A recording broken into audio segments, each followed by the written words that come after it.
Question 1. Question is included in a number of questions that depicts the identical setup. However, every question has a distinctive result.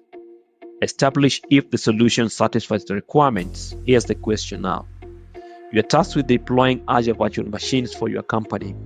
You need to make use of the appropriate cloud deployment solution. Suggested solution here. You should make use of software as a service. Does the solution meet the goal? Question 2. You are tasked with deploying Azure virtual machines for your company. You need to make use of the appropriate cloud deployment solution. What's the suggested solution? You should make use of infrastructure as a service. Question 3. Your developers have created 10 web applications that must be hosted on Azure. You need to determine which Azure web tier plan to host the web apps. The web tier plan must meet the following requirements. 1. The web apps will use custom domains. 2. The web apps each require 10 GB of storage. 3. The web apps must each run in dedicated compute instances. 4. Load balancing between instances must be included. 5. Costs must be minimized. Your company is planning to migrate all their virtual machines to an Azure pay-as-you-go subscription. Let's go to the last question, number 5. You are tasked with deploying a critical line of business application, LOB, which will be installed on a virtual machine to Azure. You are informed that the application deployment strategy should allow for a guaranteed availability of 99.99%. You need to make sure that the strategy requires as little virtual machines and availability zones as possible. Hello fellow Azure enthusiasts. Welcome back to our channel. Today we are diving deep into the world of Microsoft Azure with a focus on the AZ900 Azure Fundamental Certification exam. If you're gearing up for this exam or simply want to reinforce your knowledge, you are in the right place. In this video, we'll tackle a comprehensive set of review questions and answers specifically designed for the AZ900 exam. Whether you're a beginner exploring cloud concepts or an experienced professional aiming to validate your Azure skills, this content is for you. So, let's break down what you can expect. 1. In regards to question exploration, we will dissect real-world scenarios and quiz-style questions that mirror what you might encounter in the actual exam. From cloud services to pricing models, we've got it covered. 2. Detailed explanations. It's not just about getting the right answer, it's about understanding why it's correct. We'll provide in-depth explanations for each question, demystifying Azure concepts along the way. 3. Exam strategies. We'll share tips, tricks, and strategies to boost your confidence during the exam. From the management to tackle tricky scenarios, we've got you back. Lastly, interactive learning. So, feel free to pause, rewind, and engage with the content. Learning is a journey, and we're here to guide you every step of the way. First of all, who are we? L591 Lab. Our website is 591lab.com, pronounced as 591 Lab. 591 is the top IT training and certification exam brand in China, Hong Kong, Taiwan, and Singapore. Our mission at 591 Lab is to provide our clients with exceptional exam preparation experience, certifications in Cisco, Huawei, Aruba, Juniper, Microsoft, and Azure certification tracks. So, grab your favorite beverage, settle in, and let's embark on this Azure adventure together. Remember, knowledge is power, and mastering AZ900 is your gateway, unlocking more advanced Azure certifications. Hit that subscribe button, click the notification bell, and let's dive deep into the world of cloud computing with enthusiasm and curiosity. If you're ready to explore the questions, answers, and explanations, let's get started. Question 1. Question is included in a number of questions that depicts the identical setup. However, every question has a distinctive result. Establish if the solution satisfies the requirements. Here's the question now. You're tasked with deploying Azure virtual machines for your company.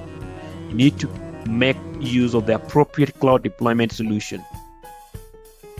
Suggested solution here, you should make use of software as a service. Does the solution meet the goal? Yes or no? Before answering the question, we need to understand the difference between software as a service, infrastructure as a service, and platform as a service. So, infrastructure as a service majorly mirrors on the virtual machines or what you entirely get to manage as a customer. Platform as a service, you as a consumer only get to bring your data and use the services that are being provided by the cloud vendor, in this case Microsoft. Software as a service, you get to only bring your data and be concerned about the management of that particular data that you bring on the cloud platform, in this case the Microsoft Azure. So to answer this question, I understand certainly very well that the solution that needs to be provided needs to meet the specified goal based on the requirements that I mentioned earlier. So let's evaluate the solution. So essentially, the answer to this question is you're recommended to use infrastructure as a service. But what has been provided is software as a service. Why is that solution wrong? Explanation for the correct answer. The correct approach for deploying Azure virtual machines is not to use software as a service. As I mentioned earlier, virtual machines all fall under infrastructure as a service, where you get to manage entirely all the data and the platform where you're managing your infrastructure. So what's a software as a service? Software as a service is a cloud computing model where software applications are delivered over the internet by third-party vendors. Users do not manage the underlying infrastructure or operating system that mentioned. So in this regard, virtual machines, which require more control over the environment, including the ability to configure operating systems, install custom software, and manage resources directly. That's why, in this case, the solution provided does not meet the requirement. Hence, the answer is no. B. Question 2. You are tasked with deploying Azure virtual machines for your company. You need to make use of the appropriate cloud deployment solution. What's the suggested solution? You should make use of infrastructure as a service. So as you can see, this is a replica of the first question, but the suggested solution is different with the first question. Without much explanation, because much of the explanation was already done on the first question, kindly proceed to provide your answer herein. The answer to this question will be or is A. Yes, the suggested solution meets the requirement. You should make use of infrastructure as a service.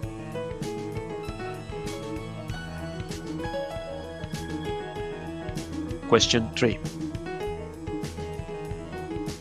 Your developers have created 10 web applications that must be hosted on Azure. You need to determine which Azure web tier plan to host the web apps. The web tier plan must meet the following requirements. 1. The web apps will use custom domains. 2. The web apps each require 10 GB of storage. 3. The web apps must each run in dedicated compute instances. 4. Load balancing between instances must be included. 5. Costs must be minimized. The question goes, which web tier plan should you use? A. Standard. B. Basic. C. Free. D. Shared. The explanation to this question is that the ideal web tier plan for hosting your 10 web applications on Azure consider the specified requirements. A, which is the standard. So let's break it down. Why is it standard? It's because the custom domains. Standard get to support custom domains. The standard tier support custom domains, allowing you to associate your web application with personalized URLs. 2, in terms of storage, the standard tier provides ample storage of 10 GB per web application, meeting the storage requirement. In terms of dedicated compute instances, how does standard tier apply? Web apps on the standard tier run in dedicated compute instances, ensuring better performance and isolation. How about load balancing? Load balancing between instances is included, enhancing reliability and scalability within the standard tier. Although it might not be the cheapest option, it fulfills all the requirements listed. That is the standard tier. So how about now the wrong answers? What's the explanation behind them? So let's start with basic. B. Basic tier lacks load balancing between instances, failing to meet the requirement. How about the free tier? Free tier doesn't support custom domains, has limited storage, and lacks dedicated compute instances for load balancing. And lastly, how about shared tier? Similar to free tier, shared tier doesn't provide dedicated compute instances, sufficient storage, or other necessary features. So in this case, you'll choose standard for a robust solution that meets all criteria while balancing costs. Question 4. Your company is planning to migrate all their virtual machines to an Azure pay-as-you-go subscription.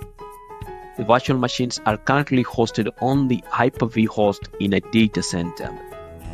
You are required to make sure that the intended Azure solution uses the correct expenditure model. Suggested solution is you should recommend the use of the scalable expenditure model.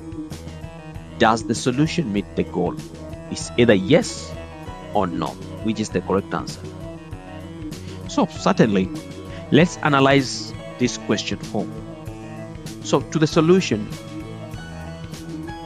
provided here, we'll try to evaluate it and find whether it meets the goal based on the provided requirements. So what is recommended here is to use the scalable expenditure model.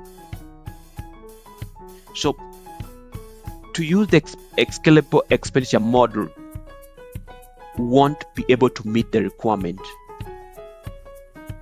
that is needed. So the answer here will be no, it won't be meeting that requirement. Why so? The explanation is that the correct expenditure model for this scenario should be operational. So you'll ask yourself, why then not scalable expenditure?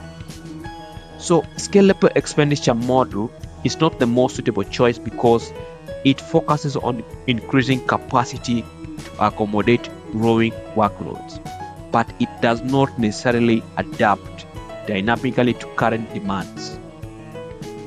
But on the other hand, the operational expenditure model aligns with the pay-as-you-go subscription, where you pay for what you use, making it the correct choice. So then, why is the scalable expenditure model the wrong answer here? The scalable expenditure model does not fully meet the requirements specified in the scenario. Why? It lacks the dynamic adaptability needed to optimize costs and resource allocation. So what's the conclusion then? The solution provided then here does not meet the goal.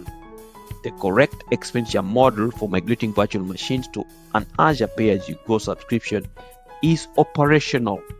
Therefore, the answer here is B, no. So just remember, when dealing with Azure costs, understanding the right expenditure model is crucial for efficient resource utilization and cost management. Let's go to the last question, number 5. You are tasked with deploying a critical line of business application, LOB, which will be installed on a virtual machine to Azure. You are informed that the application deployment strategy should allow for a guaranteed availability of 99.99%. You need to make sure that the strategy requires as little virtual machines and availability zones as possible. Suggested solution is you include 2 virtual machines and 1 availability zone in your strategy. Does the solution meet the goal? The answer, yes or no. So let's try and analyze this particular solution that we've been suggested for. So certainly, the provided solution will need to know and determine whether it meets the specified goal based on the requirements. So let's evaluate that particular solution. The recommended solution, the use of 2 virtual machines and 1 availability zone in your strategy that has been recommended here, is that it doesn't meet the goals that is required. Hence here we are going to say the answer is no, B. Then you'll be asking yourself, why is it not meeting the goal? It's because the correct approach for achieving guaranteed availability of 99.99% is to use 2 virtual machines deployed across at least 2 availability zones within the same Azure region. Availability zones, what are they? Availability zones provide physical separation and redundancy, ensuring high availability by protecting against data center failures. And again, by replicating your services and data across availability zones, you mitigate the risk of single points of failure. So therefore, the solution in the question includes only 1 availability zone, which in essence does not meet the requirement for redundancy and fault tolerance. So therefore, the solution does not meet the goal because it lacks the necessary redundancy provided by multiple availability zones. Relying on a single availability zone will lead to service disruptions if that zone experiences issues. So then, what do we conclude in this question or in this scenario? We conclude that the solution does not meet the goal, because to achieve the desired 99.99% availability, you need to deploy 2 virtual machines across at least 2 availability zones within the same Azure region. Therefore, the answer provided is B, no. So thank you very much for listening. And I want to thank you for attending today's class at 591 Lab. We hope you find the material informative and helpful. Remember, practice is critical to mastering any new skill. So review the course content and keep practicing with 591 Lab, help and support. If you have any questions or concerns, please don't hesitate to contact us. We appreciate your participation and look forward to seeing you in our future classes. Have a great day.